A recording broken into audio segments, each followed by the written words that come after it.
Tous. Je vais vous présenter une petite vidéo pour vous faire une démonstration de l'intégration du logiciel Cash.click de caisse enregistreuse en ligne avec la solution de comptabilité PennyLane.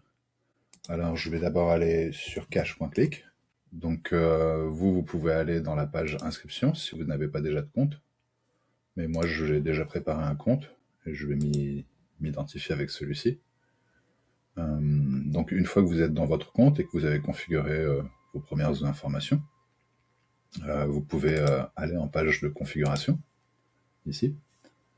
Et puis dans bas de la page, vous pouvez dans Web Service Synchronisation, choisir de connecter votre compte PennyLane,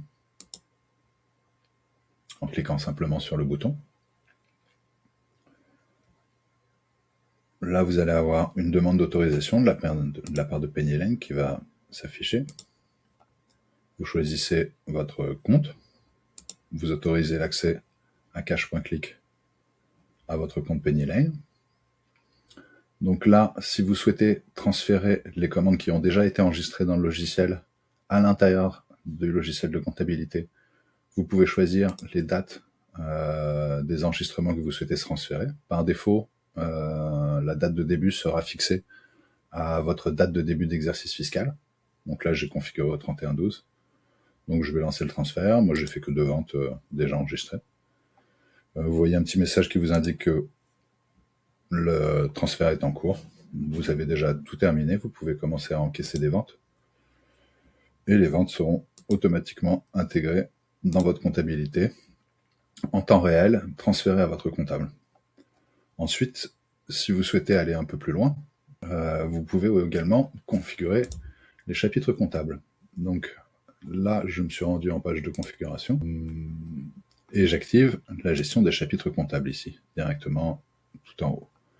Je choisis mon type d'activité principale. Donc là, je prends la prestation de service. Et j'ai vu qu'elle allait enregistrer.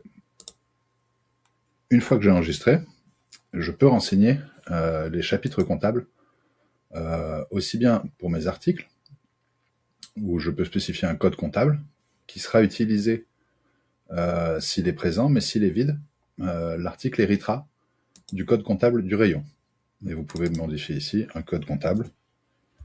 Voilà, j'ai mis un code comptable 123 pour le rayon 1. Donc lorsque vous enregistrerez des ventes, le logiciel utilisera pour le transfert vers PennyLane les codes comptables qui ont été configurés pour les articles et pour les rayons. En prenant le code comptable du rayon, auquel il va ajouter votre code d'activité que vous avez déjà choisi en page de configuration, l'activité principale. Donc là, j'ai choisi prestation de service. Donc le code d'activité de prestation de service sera préfixé au code comptable que j'ai saisi pour le rayon. Et si un code comptable a été renseigné pour l'article qui est saisi dans la commande, alors ce sera le code comptable de l'article qui viendra écraser celui du rayon.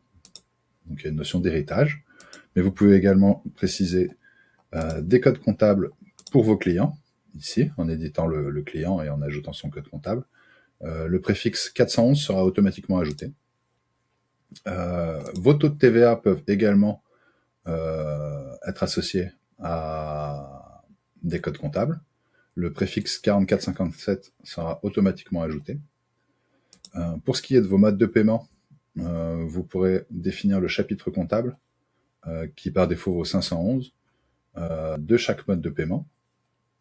Et il faut voir que les informations qui seront enregistrées dans des journaux qui seront propres à chaque caisse que vous créerez. Donc si vous avez différents points d'encaissement, vous pouvez créer différentes caisses et les enregistrements comptables seront enregistrés dans des journaux qui correspondront à la caisse qui opère la vente. Donc dans ce champ-là, vous pouvez préciser le code journal. Je mets 101 pour le code journal de ma caisse 1. Voilà. Ça, c'est pour ce qui est de la configuration. Ensuite, si vous n'avez pas configuré les chapitres comptables, cela fonctionnera quand même. Et il utilisera des chapitres comptables par défaut.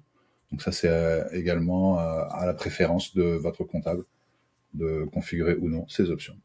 Voilà, tout est fait. Je vous souhaite une bonne journée.